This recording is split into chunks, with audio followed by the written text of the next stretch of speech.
Good afternoon, TikTok, Facebook, and YouTubers. I'm coming on to you here in Ohio. I'm going to make a chocolate pudding and I'm keeping it keto. So follow me. I'm just going to get prepped. As I state before, I will pause in between me prepping. That way my video stays low and not go on and on and on. So I don't want to make a long video. I want to make a short video. So I want to come on to you just to let you know that I will be making a keto-friendly chocolate pudding. So follow me and I will be right back because I'm going to get started. Welcome back, everybody, to my kitchen. So from my kitchen to yours, from Ohio, I'm keeping it keto, and I'm making a keto-friendly chocolate pudding, and I'm going to show you how. Now, there's different variations to how you can make a keto-friendly chocolate pudding. You can use almond milk, you can use heavy cream, you can use a gelatin, or you can use xanthan gum. Today, I'm just going to show you one of the ways. However, if you continue to follow me on my YouTube channel, which is Melissa's Keto Kitchen and More with the underscores, you can find my link on my Facebook bio, copy and paste it, or you can find it on my TikTok page under Fur Babies for Life, or just Google my name, Melissa McFrederick, and you should find me under Keto Kitchen and More. Melissa's Keto Kitchen and More, excuse me. So because there are a variety of different ways of making desserts, there's many different recipes, there's many different ways of playing with it, and that's the fun thing about keeping it keto. You can make it your own. I just give the basics, and then I allow you to make your decision on how you want to prep yours. You can follow my recipe to the T, or you can make adjustments. That's on you. I just want to give you ideas of how to create something, and you can just take it and make it your own. That's basically what I'm doing. So with that being said, I'm keeping it keto / low carb, because I'm not strict keto. I'm more like dirty keto, lazy keto. I do the WOE diet, which is a way of eating, and low carb. Low carb is usually a little bit more give in your carbs per day. I would say anywhere from 50 carbs to under. I wouldn't go beyond that. However, I am not an expert. I only go based off my body and my body type. Just a small background before I get started. I am 2.5 years post-op gastric bypass surgery patient. I did the full Rowan Y, not the sleeve. And I am down 170 pounds. I am remission on my diabetes. I have low blood pressure, low cholesterol. All my blood work comes back great. So my doctor says that this is a great way to continue with the weight loss journey. So continue to follow me if you like what I have to offer. If you like to follow me, if you like me, as I said, you can follow me on Facebook under Melissa McFrederick, my YouTube channel under Melissa's Keto Kitchen and More, and my TikTok is under Fur Babies for Life, because I do have 4 fur babies. Actually 6 if you count my 2 birds, Channing and Charlie Bird. But with that being said, I'm going to get started. So what I'm going to do is I'm going to turn this camera around. So just bear with me. I will pause in between to try to keep the video itself down. But I'm going to show you what ingredients I am going to use to get started. And then I will show you how to incorporate them into making your pudding. So let me turn this camera around and I'll show you everything. So I got my measuring cups and spoons out for preparation. I'm going to need some vanilla. I'm going to need cocoa powder. You're going to need an unflavored gelatin. This is what makes it thick. However, you can use xanthan gum. Like I said, there's different variations of the way you cook your desserts, or any foods for that matter, and you can manipulate them any way you want and use what you want. Some sea salt, heavy cream, and I use Swerve brand confectioner sugar, so make sure it's the confectioner sugar, which is the powdered sugar. The sea salt, make sure it's the fine coarse sea salt. You don't want the thicker pieces, because this is going to a baking recipe, so you want to make sure it says fine. That's the ingredients I will be working with, and as I stated before, I will pause my video in between as I start to measure and prep out, because it just weeds out the unnecessaries and gets to the point of what you all want to see. So I'm going to grab a mixing bowl and I will start to incorporate everything. The one thing that you also need is a wire whisk. You want a small one just to mix your gelatin with your heavy cream. And then you want a bigger one because you will be a medium saucepan. And this is the size I'm using, a medium saucepan. So I will be back in just a moment because I'm going to grab my bowl and get everything set up and prepped and ready for you guys to see what I'm going to incorporate. Okay, welcome back, guys. So I'm going to get started. So I got my bowl and I got my pan. So I'm going to show you what I'm going to do so far. You can use any kind of gelatin you want. You can use like the Jello brand unflavored gelatin, or you can use Knox. In my case, I found Knox. I don't even know if I seen the gelatin brand. So you just take out one packet and it's unflavored. This is the binding tool. However, you can use xanthan gum. If you do not have xanthan gum, I recommend using this. So what I did so far is I put in 1/4 cup of heavy cream. Okay, and then what you want to do is you want to take your unflavored gelatin and you want to measure it out. You don't want to use the whole packet because you don't want to have a very stiff pudding. So what you want to do is you want to start with 1 teaspoon of the gelatin. Now, you don't want to just dump it in there. You want to sprinkle it in there. So what you do is you just take and sprinkle it. You don't want to just dump it in there. You just want to sprinkle it. Okay. So it is going to be 1.5 teaspoon. Okay. So you want to do now a 1/2 teaspoon the same way. And then you just kind of sprinkle it in there. You don't want to just dump it in one section. All right. So there's a little bit left in there, and I just put a clip on it, and I just save it for another recipe. And I take a small whisk, and you just want to whisk this together. You can use a deep bowl, shallow bowl, whatever you want, but just to whisk it together. This is just going to act as your binding agent. Whenever you make homemade pudding, a lot of times it calls for cornstarch. So when you're keeping it low, like low carb, keto, strict keto, dirty keto, lazy keto, or just the WOE diet, which is just a way of eating, you don't want to use starch. It's almost like a gluten, it is a gluten, like flour. So you just want to whisk it to get most of the lumps out. There's still some in there. You're going to have that until you incorporate it in your pudding. But you just want to keep whisking it together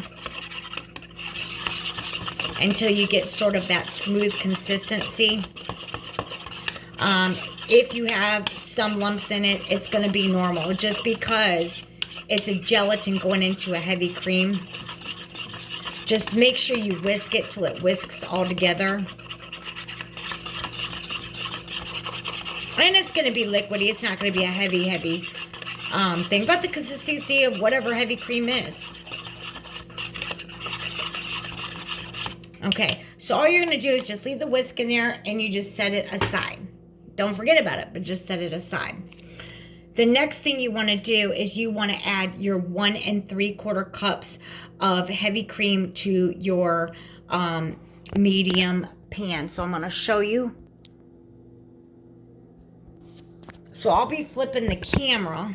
Sorry about that. My hand got in the way. I'm going to be flipping the camera like back and forth. So then the next thing you want to do is you want to go ahead and you want to whisk you want your saucepan on a medium low.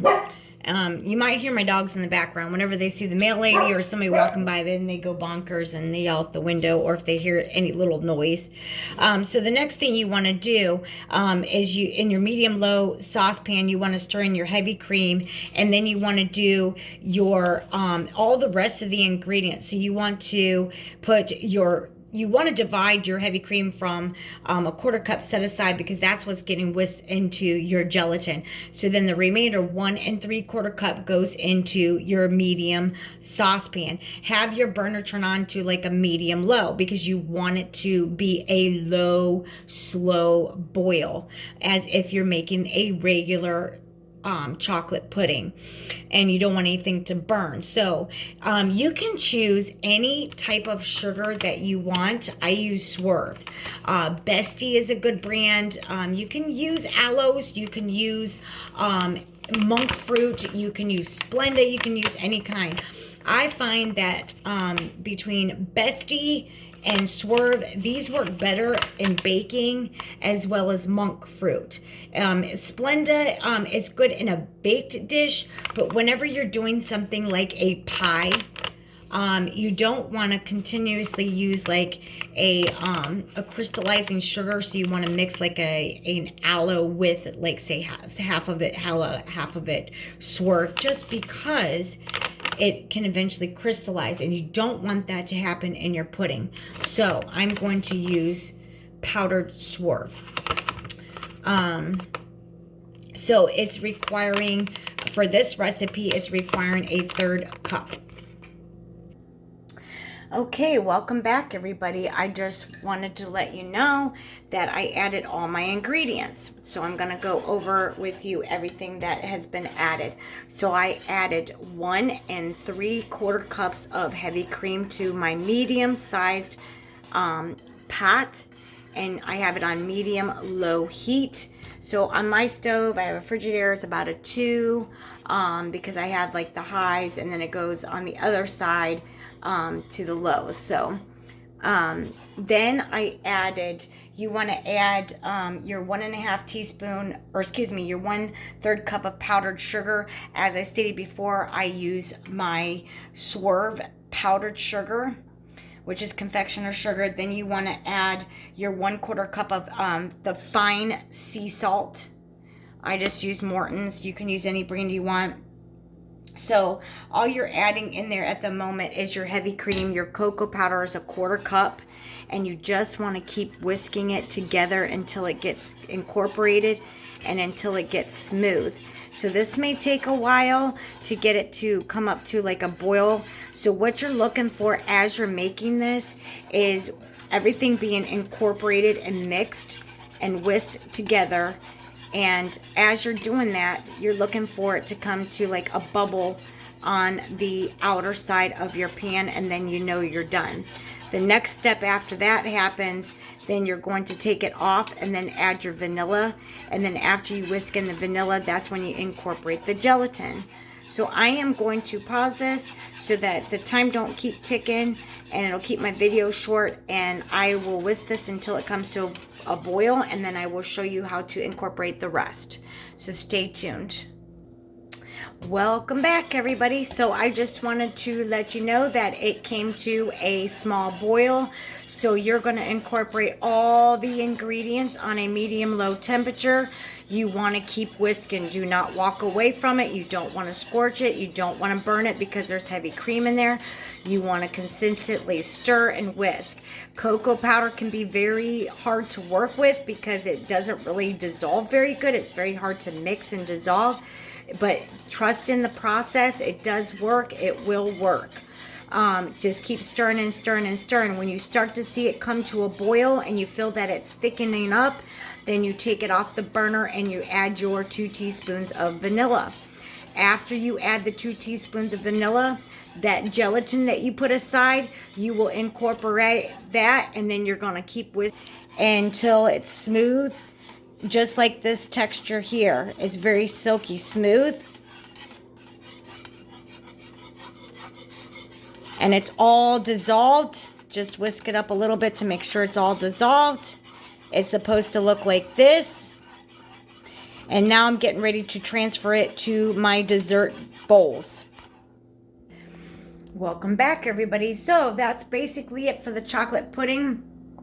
You can transfer it to any dish that you want. I used ramekins, and then I had just a little bit left over, so I used like a a smaller, I wouldn't want to call it ramekin. It's just a little dessert bowl, or you can use it for sauces. So I'm going to show you real quick.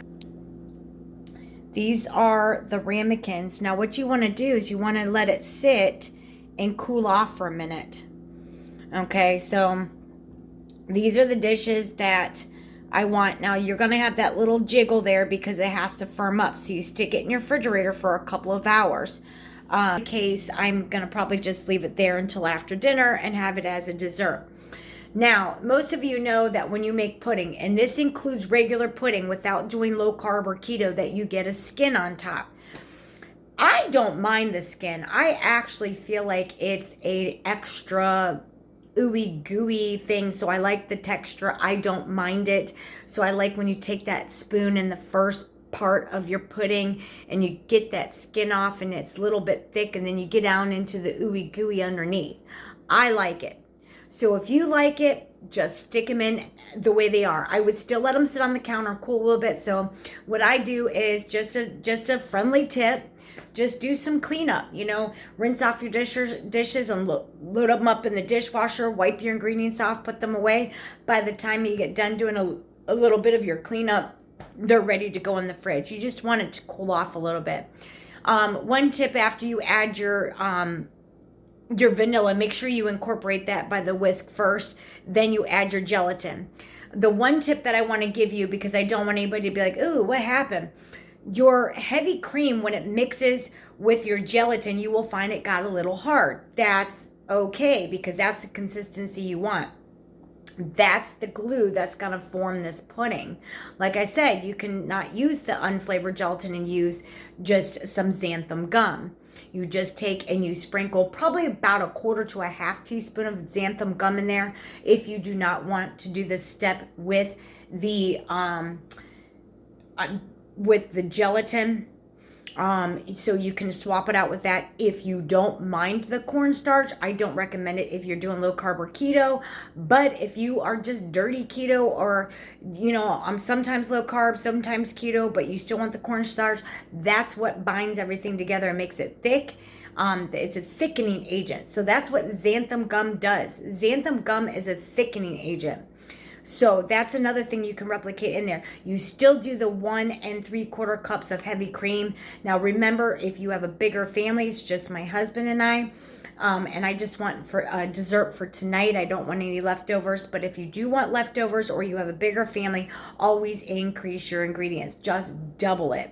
If you have a rather larger family, triple or quadruple it. Just remember, everything that you do as a basic that I gave you today, just either double it, triple it, or quadruple it, just to give you more. And you may want to go up on the size of your pan to, instead of having a medium saucepan, to a large or extra large saucepan, but the temperature stays the same, everything stays the same, and just incorporating your ingredients in increased matter. Like I said, xanthan gum is one major thing that you can swap out. And you actually sprinkle it in after everything has been incorporated. Before you add, you want to add your vanilla. Okay, that's the last step. So after you take it off the burner, this is if you choose to do xanthan gum, you take it off the burner, you add your 2 teaspoons of vanilla, or however you increase for your amount of people in your family, and then you sprinkle in about a quarter to a half teaspoon of xanthan gum. I wouldn't, depending upon if you stick with the original recipe that I gave you, then you can incorporate that amount. But remember, as you go up with your ingredients to incorporate, like say more pudding, then you have to increase that as well. So I would only start off with maybe about a quarter to a half teaspoon. Just use your judgment on how you sprinkle it. If you don't think it's getting thick, then you want to just incorporate a little bit more, but don't overdo it, because xanthan gum is one of those, they are a thickening agent, but you have to watch. In each, everybody's body chemistry is different and may react. That's why I opt to the Knox gelatin, because it's a little softer on your tummy, and being that I'm a gastric bypass patient, it doesn't inflict on diarrhea. So you just want to make sure. It's kind of like if you're getting some of the sugar-free chocolates, they tell you to beware. It could be a like like a laxative active thing. So I've never had issues with xanthan gum. but I can't tell if anybody else hasn't, so that's why I started off doing the gelatin. So I'm going to show you a trick if you do not like the film on your pudding, but I'm going to do a quick clean up and let it sit and cool for a minute, and then I will be right back. As I stated before, I'll be pausing in between, that way the time doesn't get away. I just wanted to incorporate some tips and hints to help you guys in this process. However, also there is another way to make pudding with using almond milk if you choose not to do heavy whipping cream. So if you prefer an almond milk, then I can share that recipe with you as well. I actually have a video on it. I will find it and also load it up on my YouTube channel. So follow me at Melissa's Keto Kitchen and more. Also follow me on my TikTok. Now, the videos I post on my TikTok, depending upon the time frame, if they're over 10 minutes, you will not see the whole video. And if you want to see the whole recipe and the whole video and the whole process, you would need to go to my YouTube page. So I just kind of give you a little glimpse of the items that I cook, but unfortunately with TikTok, it always cuts you off. It used to be 5 minutes, I believe, and now I'm up to 10 minutes. So hopefully that changes, but I will be back in a jiff. Welcome back. See, I bet you didn't miss me because I pause in between and it's just like I'm gone for 5 seconds, not even. So I want to show you this trick. I did the cleanup. My pudding is now cooled, and it still has a little jiggle to it because it needs to go in the fridge and set. This is what you want to. So those of you that do not like the film on top of your pudding,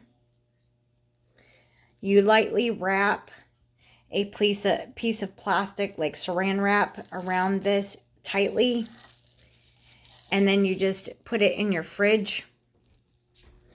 In this case, I'm just putting it on my top shelf here. And you let it cool for a couple of hours, or just let it sit in there until you're ready to eat. I'm going to have for dinner a quick chicken Caesar salad. So this will be a nice ending to my night because I have a sweet tooth and I love desserts. The pudding is light and airy. It's not thick like a cake or a brownie or a pie or some type of thickening consistency of a cookie. So when you have, like, say something dense like chicken or pork chops or a steak, this would be a good ending to your night if you have a sweet tooth like me. Ice cream is good too. The other thing that I wanted to add is you can whip up some heavy cream.